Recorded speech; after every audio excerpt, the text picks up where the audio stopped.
ഇത് ബഹവല്ല. സാറിന് 2 ദിവസം കൊണ്ട് ഒന്ന് ശരിയാക്കി തരാൻ പറ്റുമോ? ഞങ്ങളേ കേരളത്തിലുള്ള ആൾക്കാർ 100 വട്ടം ചിന്തിക്കണം. ഇപ്പോൾ ഇലക്ഷൻ നടക്കണമല്ല, 100 വട്ടം ചിന്തിക്കണം ഇനി വോട്ട് ചെയ്യാൻ ചെല്ലുമ്പോൾ. നമ്മ പൊട്ടന്മാരാകരുത്. പണ്ടായിരുന്നു പൊട്ടന്മാരായിരുന്നു തിരിച്ചത്. ഇപ്പം കോൺഗ്രസ് ആണെങ്കിൽ അതിനകത്ത് കടിച്ചു തൂങ്ങിക്കിടക്കണ കുറച്ച് ആൾക്കാരുണ്ട്. മാർക്സിസ്റ്റ് ആണെങ്കിൽ അതിനകത്ത് കടിച്ചു തൂങ്ങിക്കിടക്കുന്ന ആൾക്കാരുണ്ട്.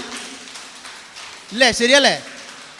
എൻ്റെ അപ്പം വലിയ കോൺഗ്രസ്സുകാരാണ്. മെഡൽ ഇരിപ്പുണ്ട് വീട്ടിൽ, കാണിച്ചോ? ഇന്ദിരാഗാന്ധി മെഡൽ ഇരിപ്പുണ്ട്.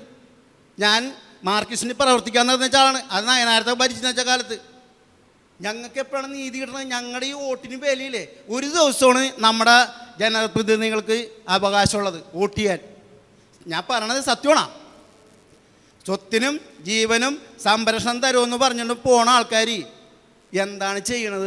ഞങ്ങൾക്ക് എന്താ ഇപ്പം സാറുകൂടി എന്ന് പറഞ്ഞ് ഇത് ബഹവല്ല. ശരിയാക്കി തരാൻ പറ്റുമോ 2 ദിവസം കൊണ്ട്?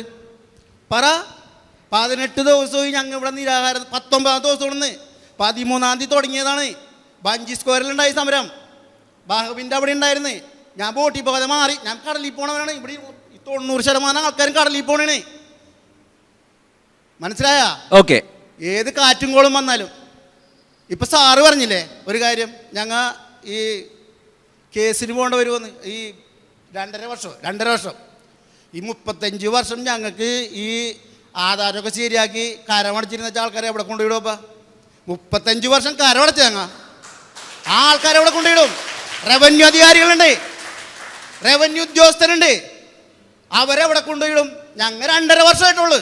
ഈ 35 വർഷം ഞങ്ങളുടെ ഇരുന്ന് കരം മേടിച്ച ആൾക്കാരെ ഏത് കോടതി കൊണ്ടുപോയിടും? ഒന്ന് പറയാൻ പറ്റുമോ? ഇത്രയും ചോദിക്കണോട്ടെ. ഇനി വോട്ട് ചെയ്യുന്ന ആൾക്കാർ ഇപ്പം 3 സ്ഥലത്ത് ഇലക്ഷൻ നടക്കുന്നുണ്ട്. 100 വട്ടം ചിന്തിക്കണം.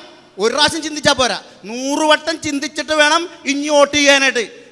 ഇപ്പം പറഞ്ഞില്ലേ, ബിബി ഇവിടെ പറഞ്ഞില്ലേ, പറഞ്ഞില്ലേ 30,000 ഏക്കറാണ് അവർ കണ്ടുവച്ചേക്കണത്. ഞാനൊരു എൻ്റെ ചാനൽ കാണുന്നതാണ്. 30,000 ഏക്കർ. ഇപ്പം സാറിരിക്കുന്ന സ്ഥലമൊക്കെ നാളെ ഭാഗമില്ല എന്നോട് അങ്ങോട്ട് കൊടുക്കേണ്ടി വരും.